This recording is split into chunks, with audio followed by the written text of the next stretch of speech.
Welcome to the CannaConversations blogcast, part video blog, part podcast, aimed to bridge the gap between the cannabis industry and the patients it serves. Join the ladies of Midwest Canna Concierge as they bring everyone to the table, from cultivation experts and dispensary staff to lawyers, doctors, and medical marijuana patients, to have open conversations around all things cannabis related. Great, perfect. We are here today with Robert Kowalski. Robert, we just chatted for a quick second, but I don't really know a whole lot about you. So if you don't mind sharing what your journey's been like and what you've been through and kind of how you came into this cannabis world and what your experience has been. So my journey has been quite interesting. I'm a disabled Air Force combat veteran. I was Air Force Security Forces or a military police officer. I served 5 years and did 2 deployments to Iraq, one for 6 months and one for a year. Through that time, it was interesting. Got to experience a lot, got to see a lot.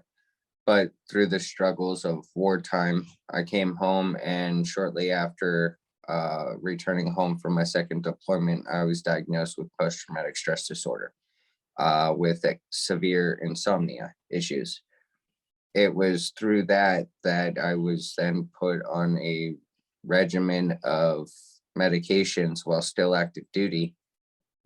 And the medications that they started to put me on weren't assisting me. If they were causing me to get into trouble at work, they were bringing in bad paperwork. I was getting reprimanded, wasn't able to show up to work on time. And so I was going to ask, were the medications that they put you on, did that then open up a slew of other symptoms that you were then put on other medications for? And not right away. No, okay. Because I was still active duty at this time. So they were targeting more on my sleep issues, and then trying to work with me and getting me into therapy, into a system that didn't really understand or wasn't prepared for post-traumatic stress. And so it was a lot of guessing, a lot of titration up or down with these medications. Around what year would this have been? Like when would this have been? This would have been 2010. Okay. And then about 3 to 6 months of me going through this process, I made a conscious decision that I was going to turn to cannabis to try and help me sleep. And so I took leave from the military, went home, utilized cannabis, had the first restful night's sleep I'd had in a long time. And it was from then on out that I had made the conscious decision that I wasn't going to put myself through what they were trying to put me through.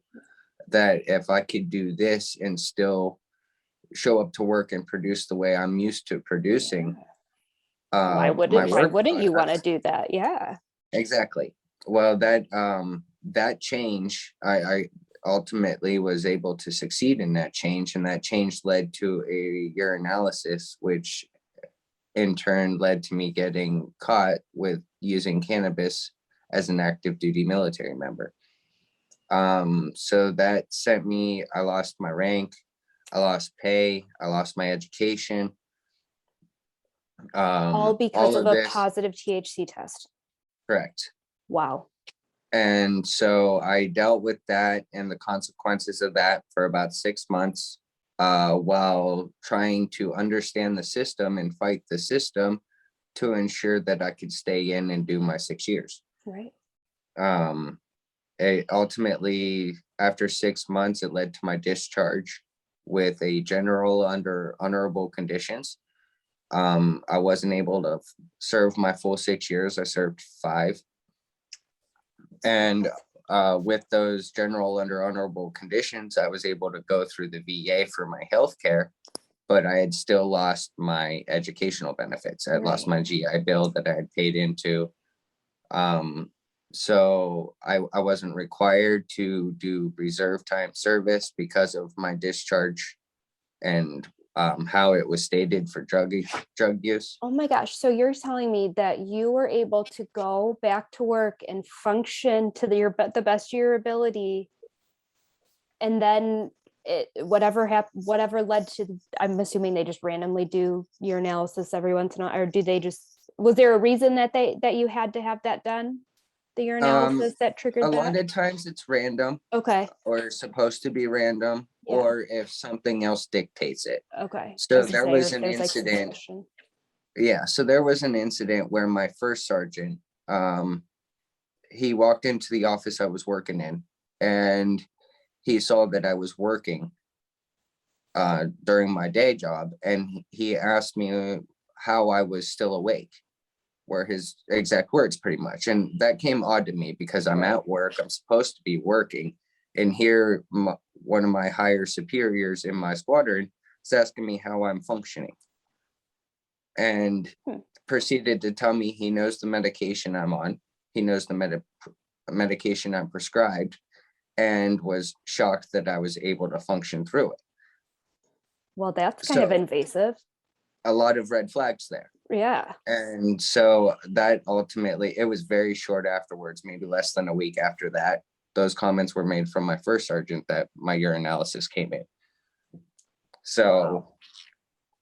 they definitely noticed something, in my opinion, led to my urinalysis, led to me being brought in and questioned as to why I was using cannabis. Right. So I went through that whole process, got discharged, and then started my VA process. This would be 2011, just to give everyone a time frame. Yeah. So I was discharged in January of 2011, started my VA process in February. By March, I became homeless. By April, I was on probably 12 medications. Still hadn't received a diagnosis through the VA, so I wasn't receiving any disability money or nothing. I looked for jobs because that's part of the requirement, and obviously I had to find a way to survive. So I moved into my grandparents' basement, ended up losing my car because I got into a pretty bad car accident. So I had no car, no home. And after probably 6 months or so trying to find a job, and nobody willing to hire somebody fresh out of the military with 2 combat tours under their belt and whatnot, it sent me down a spiral. And it probably ultimately was the spiral that sent me out of control, to where probably 4 or 5 months later, I finally got my diagnosis for post-traumatic stress disorder. In the same time frame, I was also diagnosed with agoraphobia, which is fear of leaving your home or being in public. I had severe insomnia, and I was starting to deal with some pain issues. So in early 2012, when I got my back pay for my disability rating, I packed up everything I owned. I bought a car with cash, and I drove out west to Arizona on my way to California to get my medical cannabis card. At this time, I was on 22 medications a day. I was not functionable. It was very hard to have or find any motivation to do anything. My night terrors and everything were getting worse. Flashbacks seemed to be getting worse a lot of times. And so when I got out to Arizona, it was shortly after I found a place to live in Arizona. I originally showed up there to visit a friend and ended up staying, became a resident of Arizona, got my medical card within, I believe it was 30 to 60 days after I became a resident. With my first medical cannabis card, I was authorized to cultivate my own at home. Oh, wow.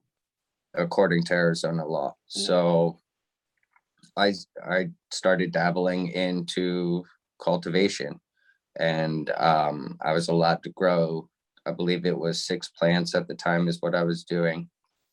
And it wasn't very easy at first. It was quite difficult.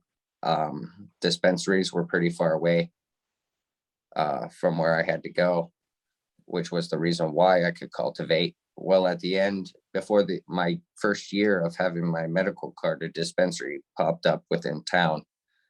Therefore, I lost my right to cultivate at the end of the year because now I had access to a dispensary. And through this access to the dispensary, I saw prices upwards of $400 an ounce coming out of the dispensary. According to Arizona's law, you were allowed 2.5 ounces every 2 weeks, or equaling 5 ounces a month. At this time, I was still struggling with my medication, trying to figure out how I was going to afford my medicine now that I didn't want to take these pills anymore, that I strictly wanted to try and stick to cannabis. I'm now in a VA system that doesn't recognize cannabis as a medicine. And so I'm trying to figure out, what am I going to do? Like anybody else, how am I going to survive through this? And so one day I walked in to buy my medicine at the dispensary, and I asked if it was legally allowed for someone to volunteer their time to pay for their medicine. I was like, I can't work, I'm deemed disabled, but I can't afford what I need. And a couple of days later, they came back to me, and they told me to meet them at the cultivation site that they ran, and that I was able to volunteer my time to cover my month's supply of medicine. Oh my gosh, that's amazing. So I got to dabble pretty much right away into industrial scale cultivation. Yeah, because to where I mean, not only are you getting your medicine, you're getting this amazing experience that right you can take anywhere. right so now I have a place to go that's like employment to me. So this is the first time I've had employment since I was discharged from the military. I'm getting paid in my medicine, which is 5 ounces every month. So they ensured that I never ran out. That's awesome. And through this process, I decided that I was no longer going to take the pills the VA was giving me. Sure.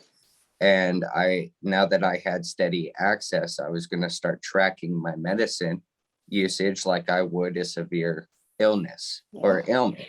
Absolutely. So I started creating a journal on myself on how I was using cannabis, what type of cultivar I was using, when I was using it, what the effect was like, what it smelled like, what it tasted like. I was going to say, so at that point, were you getting like the terpenes? Were you aware of what was in it, or are you just kind of keeping track of what it does for you? I was keeping track of its effect. Yeah. Testing regulations back in 2012 out west We're weren't not really a good. thing.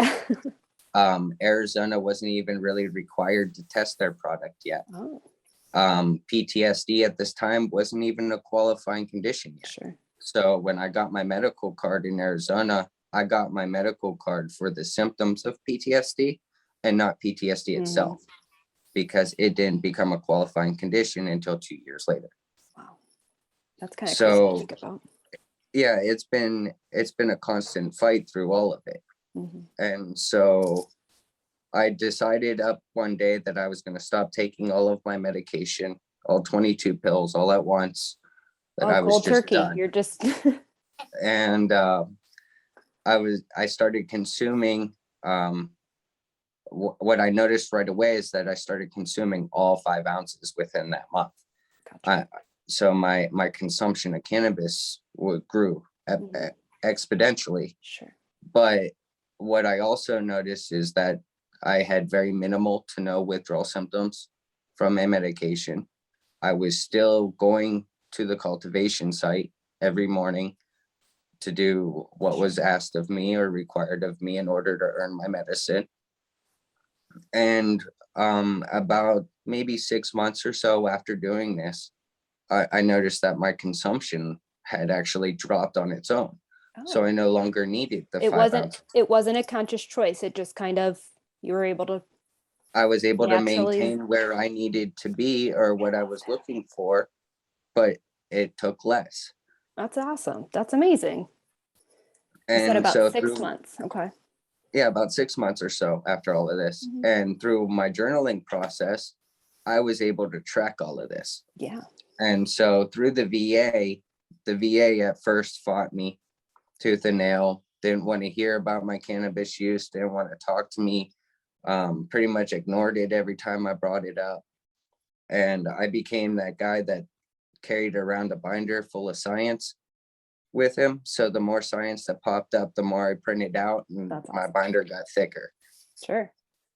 And then eventually, one day I had about a full month, maybe 3 months full of data that I had collected on myself, on my cannabis usage. And Do I you still walked have into that? I might have it somewhere, That's or awesome. at least some of I it. would love to see like what that progression looked like for you. I would That's so too. cool. If Yeah. I could find it, I Just to would really like, like yeah, to I see feel that. like for myself, I did something similar, but I would just kind of keep track of it for the week in like my notepad of my phone. But I don't have like a written, I would love to have had that. Like, I wish I would have put it like in a paper binder or a journal or something that I can like look back on and see. Cause I did a similar thing. I have chronic pain that I just had a slew of medications. I just felt like a zombie and I didn't want that life. Addiction runs thick in my family and I didn't even want them around. So I made the conscious choice to do cannabis and taught myself everything through that journey. But it would be amazing to have like a paper evidence of that. Right.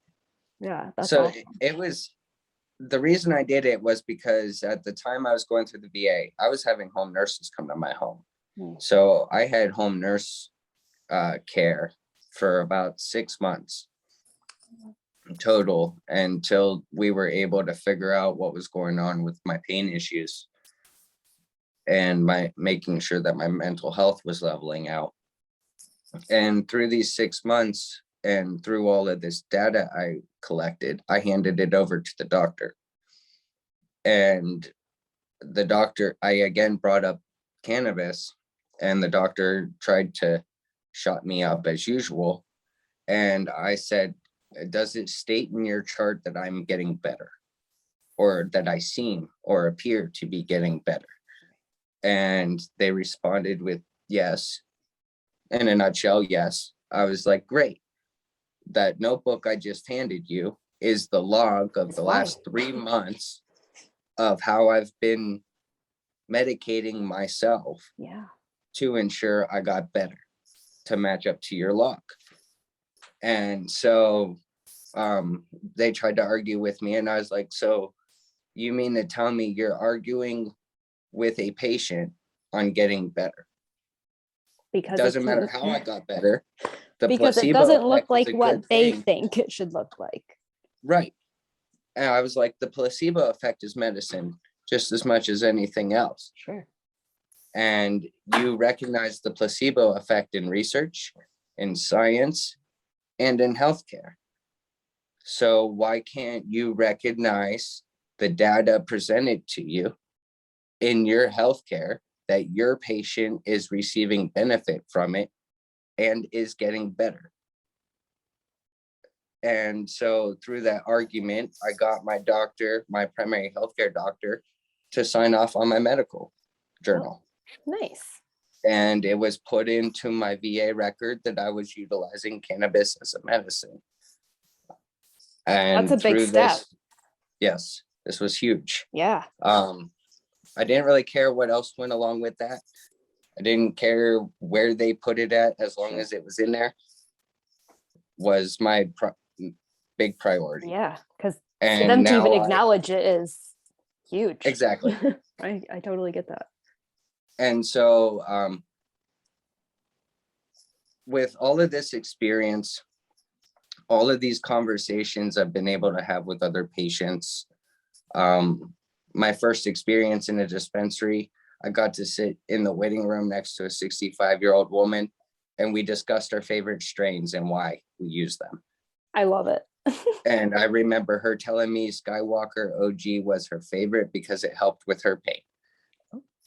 So that conversation stuck with me after all of these years. Yeah. And it was through these experiences, through my learning, through trying to heal myself, that I got a call in 2014 or so, 2015. I think it was 2014, that my grandmother was dying of colon cancer. And if I wanted to say my goodbyes, now was the time to do it. And so I had enough science understanding of the cannabis plant to know that there was potential in helping her, especially with all the cancer issues. And she was on dialysis 3 times a week. So now we're dealing with her blood constantly being cleaned out. It was just taking all of her energy away, took her appetite away, and she was just whittling away. So my wife, God bless her, 8 months pregnant, her and I jumped into a U-Haul with all of our stuff, moved out to Ohio. I brought back edibles from Arizona. I brought back 50 milligrams of butter and 50 milligrams of peanut butter, THC infused, and went through a process it took me probably 3 days. I was given 2 weeks before I was supposed to lose my grandma.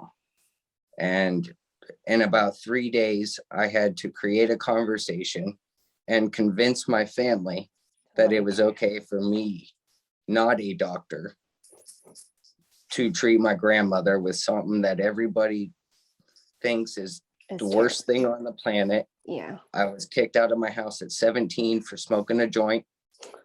So like I'm dealing with the worst of the worst case scenarios. And so I started the conversation. I showed my family knew I was a medical patient now. They knew I was legal in the state that I was in. Mm-hmm. And they saw the benefit of it. At least my immediate family did.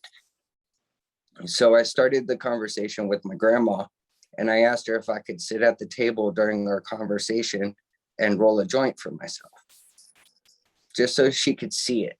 Mm-hmm. Just the fact that she either said no, and that would have been the end of it, Mm-hmm. or she would have said yes. She would see the process, understand what's going on, and she told me I could. So we carried on our conversation. My anxiety and everything was really starting to flare. Mm-hmm. And we're talking about a woman who was a military wife, traveled the world with her husband, who served in Vietnam and Korea, has a couple Purple Hearts, suffered from PTSD before it was known to be PTSD. Right. Sure. So she had stories to share, understood a lot of these things without sharing them with everybody else. Mm-hmm. So I think ultimately in her mind, she knew what was going on. Yeah. And she was like, you found something that helped you. I'm going to support that help for you, Mm-hmm. type of deal. Yeah. And so I rolled my joint at her table, and I went out to her garage, and I smoked it myself, came back in, and we carried on our conversation like nothing ever happened. Yeah. And almost probably about 5-10 minutes into that conversation, you could see it in my grandmother that she was expecting something and that something never happened. So then I think what she was looking for was the intoxication. Yeah. Some form that you were silly or impaired or like, yeah. Exactly. That's what she was looking for. Mm-hmm. And when I came back and I was not impaired, but I was back to how I was when we started our conversation in the very beginning. Yeah. And that started a conversation about it. And next thing you know, I was getting asked questions about it, and she was amazed by it. My aunt works in the hospital here in town, local hospital. I started telling her all this science, all this information. how I want to treat her mom with cannabis. And at first she told me to get the heck out of her house. Like, Of course. don't bring that stuff up. Yeah. And so she went to the hospital and started asking questions. Coming to find out, a lot of her coworkers use. Ooh. And why they use. So she started hearing these stories. And then I started telling them how I wanted to do it, that I wasn't asking my grandmother to smoke it, Sure. Even though she was a cigarette smoker. It wasn't going to be the most beneficial way for her, in my opinion. And that's why I brought the edibles I did with me. Sure. And so after 3-4 days of this, I convinced everybody in my family it was okay. On day 5, I started treating my grandma.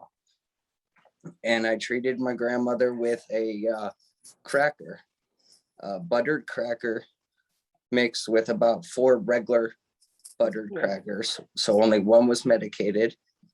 And the reason I did that was to take the mind out of the equation. Sure. She knew it was there. She knew I was giving it to her, but she now couldn't figure out which one. So the mind was removed from her equation. 24 hours after her first dose, she went shopping for the first time in 2 years. What?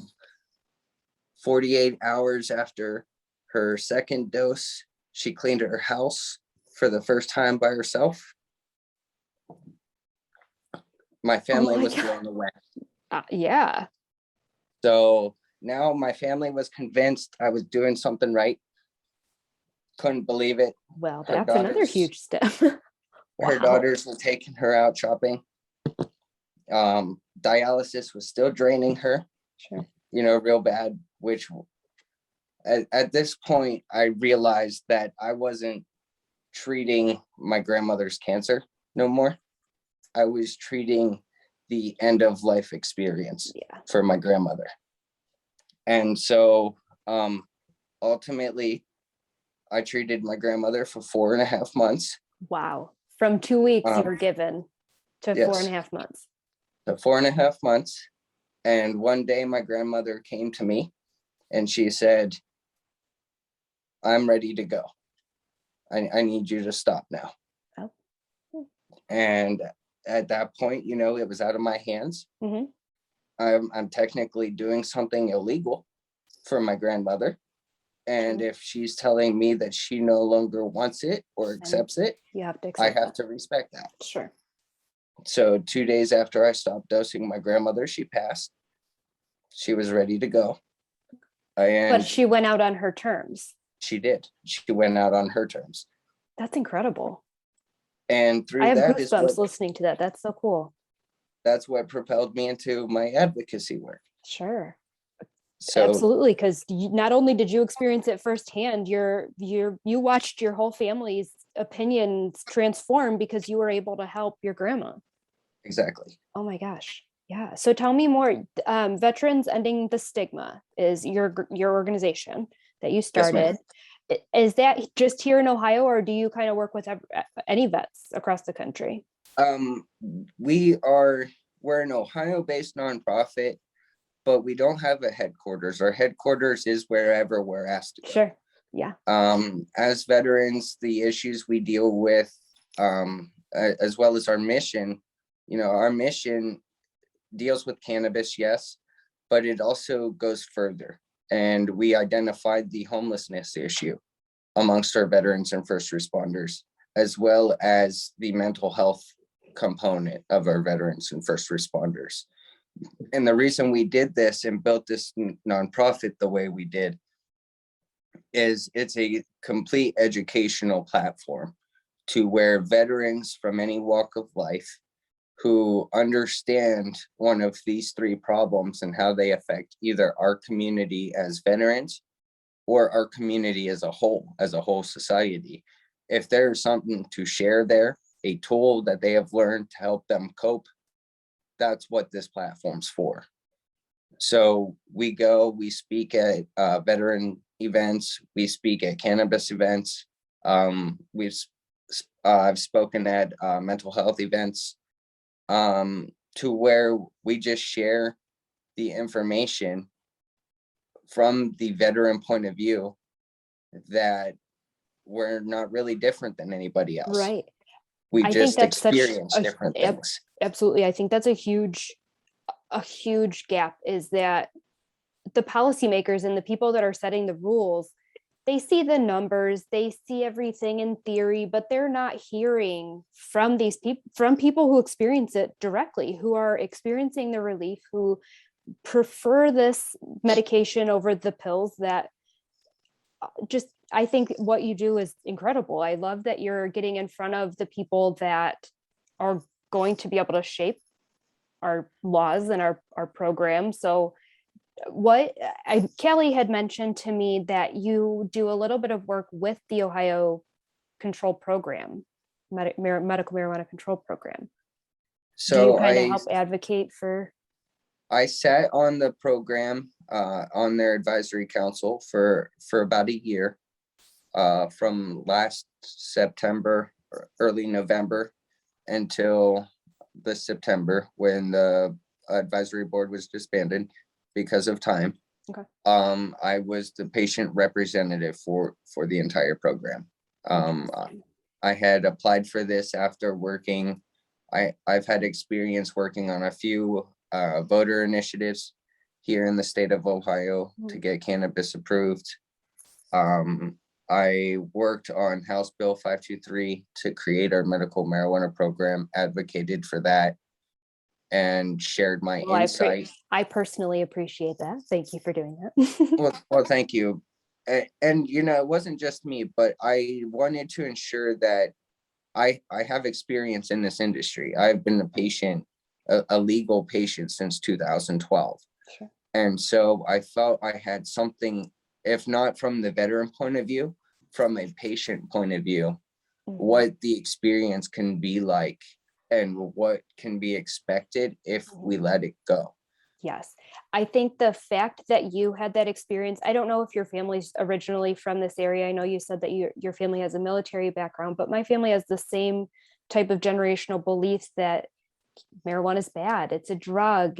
You don't use it, you stay away from it, and all the stoner beliefs and stigmas and everything around it. And so I became a patient throughout my time in graduate school, where I was kind of applying the research techniques I was learning in school to figuring out my own medical issues and in my own journey. But having to have the conversations of, listen, this is a choice I'm making. I'm an adult. I'm making this decision for myself because I don't want to be on these pills.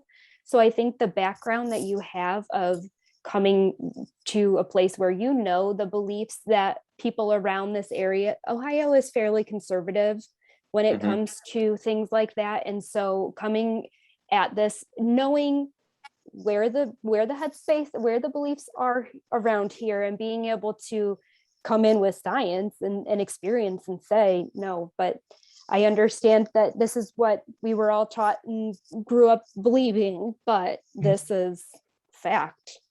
And this is the truth. So I think it's interesting to hear that you were able to work with the board, because I think that in my opinion, I think they should have a whole panel of patients that come in however often and kind of help them see what is actually happening here on the ground. But what kind of work? I know that panel is disbanded and that's no longer on your plate right now, but what kind of work did you do? Like, what was that? What did that entail, I guess?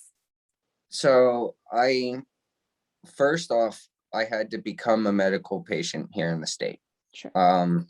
I talk about assisting in House Bill 523, but what I didn't really talk about is that after House Bill 523 was passed and these rules and regulations were implemented, a lot of the things I warned the state about, I asked questions about, I saw was coming, ended up happening anyway.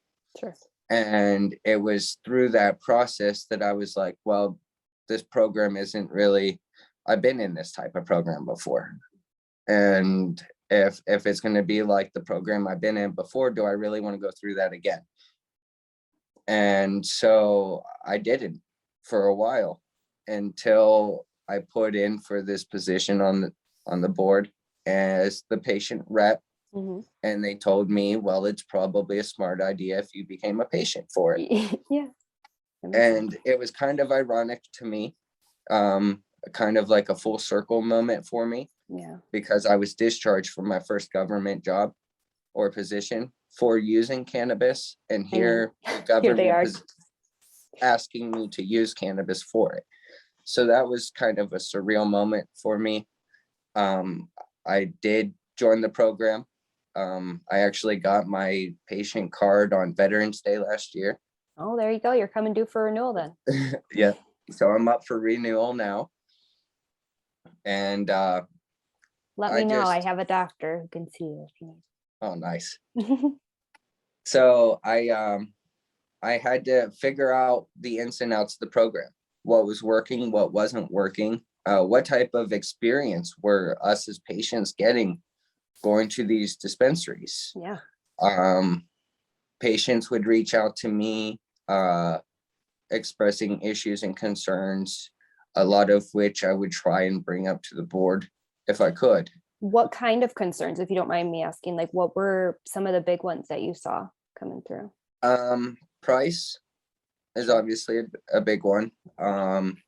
Availability, having a consistent availability of a product that us as patients are finding is beneficial for us. Yeah. Distance and travel was another big one. And testing standards. Ultimately, only having 2 labs, seeing that as maybe one of the pivotal points of why the price is so high in our program. Even though they're stating that the average isn't, I'm still arguing that it is because I'm seeing it every day. Mm-hmm. And so we fought hard in trying to implement the expansion to the program that is now taking effect. So the patients of Ohio really stepped up for that one. Sure. A lot of the information dissemination from the top down, the newsletter type deal. I think the patients really played a role in that, just so that there's a consistent flow of information. Sure. The testing expansion, I think that's real good. And I think us as a patient community really kind of lit a fire underneath them. And these are some of the things in the regulatory process we really need to figure out quickly. I want terpenes to be required, terpenes and all cannabinoids to be listed on menus. I would love that. Don't just put it on the packaging. Like I can't touch the packaging until I already bought it. I want to know what's in it before I make my purchase. If you're going to change up names and you're going to not have the same products available consistently, then put the information there so we can find something that would match. Right. But I worked in the dispensary in 2019 when we first opened, and that was a big thing, but we had to manually type that information into the menu. And as the program grew and as more and more products became available, that's hard to do in a dispensary in a day, to have people that are constantly updating that and going in and putting all of that information. Whereas in my mind, it should be something that the board should dictate is there, everything's tracked, seed to sale, it's all tested. So just have it linked in the back to transfer over. In my mind, it should not be that hard. That's just I agree. My 2 cents, but I think that that's information that medical patients need and want. So it's just like this telemedicine issue right now. I mean, telemedicine here in the States going away come the first of the year, but telemedicine is okay in every other medical practice for anything else. I got diagnosed with a traumatic brain injury through a telemedicine thing. What? And Tommy, I was in an office in the VA while someone in another office in another VA, I think it was headquarters, sat there and had me walk around the room to figure out on a video. And you're telling me that a doctor can't certify a patient for their medical marijuana card? Exactly. So these are the types of issues that I tried to fix. Yeah. I tried to fight. I tried to extend. Do you think that the I mean, I have my own 2 cents about the board, and we don't need to get into the board of pharmacy and how they're running this program or whatever. I'm very grateful that our program is here and we have what we have. But it's interesting to hear you say that and granted, I mean, I know that you were coming to this position as like a patient representative, so of course you should be a patient, but it seems as though nobody else involved in the program is a patient or is involved in any other type of capacity other than setting the rules and regulating it. And yet here they are requiring you to be a patient in order to participate. So we did have one patient prior to me that sat as the patient rep. The other two that sat in that position were both attorneys. So you could see, knowing Ohio politics, it wasn't surprising to me. Mm-hmm. It wouldn't be surprising to me if I was just the veteran flag that they threw up in the air to put on this board just to look good, type deal. But one thing I do know through working with the patients here and communicating with as many as I could as one individual is that a lot of people have stepped up on their own to really benefit our community. They have. And and in my opinion, that I guess one great thing that really came from this program is that some very good minds really stepped up and started tracking some of these things and trying to assist patients in a way that legislatively, maybe legally, the board of pharmacy can't do. Mm-hmm. So I agree. I think that, and that's what we're trying to do here with Midwest CannaConcierge and with the whole having all these CannaConversations, is to be able to not only allow the space for patients and cultivators and dispensaries to come and share whatever information that they can't share in the store, that they can't necessarily print and have printed materials or go out in the community to share, but the educational pieces of the puzzle and helping to advocate for patients to understand what they're using. And I'm not saying we're all heading towards rec. I know that rec is coming, but there will always be a place for the medicinal side of this. And for the patients that want to take the extra step in getting that information and understanding how it works or why it works or what about it works, there's always going to be a need for that. And I think that the more people that make their efforts and trying to bridge that gap and ease that discomfort a little bit, I think that's how we're going to keep moving forward, regardless of what the actual program may or may not look like. I think that we can at least reach the community in some way to be able to get the information out there. I agree. I think that's spot on. That's awesome. So what are you working on now? Like, do you guys have anything coming up that maybe you're going to be speaking at, or how can people get in touch with you, or if they want to work with you? They can find me on social media. They can find Veterans Ending the Stigma on social media or at veteransendingthestigma.org.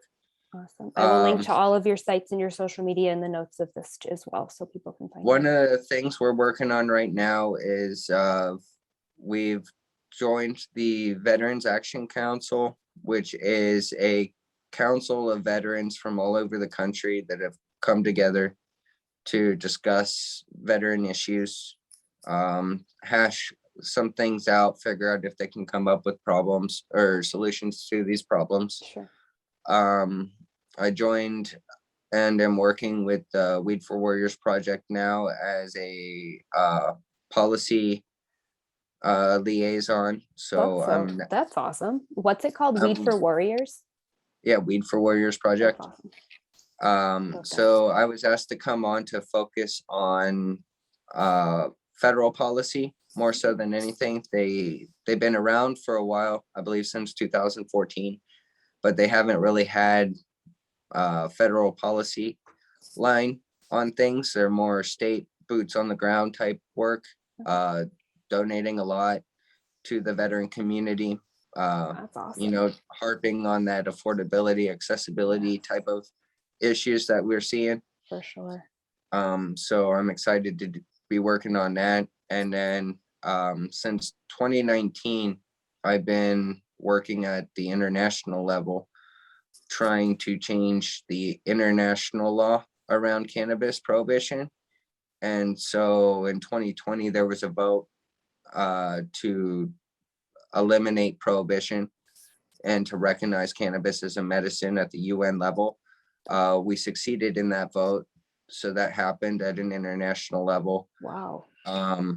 And so we're still just continuing the fight there at the UN to ensure that medical availability and accessibility everywhere, not just here in the United States, but the problem that was created by the war on drugs by our one and only here in the US has really affected the global outlook and economy on this commodity that us as humans have grown to develop with. And so taking that fight to the international stage is hoping to kind of unwrite or right some of those wrongs. Sure. And kind of rewrite history a little bit to where some of these underdeveloped countries can benefit from this crop, and the world can start really recognizing and understanding that we did a wrongdoing to humanity, really. Absolutely. So that's awesome. Congratulations on all of it, because hearing the transformation that you've gone through from being homeless and not really sure where to go from there and left in the dark, and now look at all you're doing. That's incredible. That's awesome. Service drives me. Absolutely. One of our main phrase, I guess you could say, through vets is healing begins with purpose. And it was really through the work of healing myself, trying to heal my grandma, being provided a voice in the cannabis community really drove me to find my purpose and to continue to serve others. So that's awesome. Well, I really appreciate you getting on and chatting with me. We can wrap up here, but I'm very grateful to have heard your story, and I can't wait to keep up on everything you have going on. And you and I will have to stay in touch. Maybe we can do a touch base again once in a little while and see where things are progressing for you. Well, that'd be great. Awesome. I'm hoping to get this. We have Veterans Day tomorrow, so I'm kind of hoping to turn your episode around pretty quick so we can get. I feel like you're the perfect person for me to have talked to this week, so I'm excited to roll your episode out. Well, thank you. Thanks so much for listening to this Canna Conversation.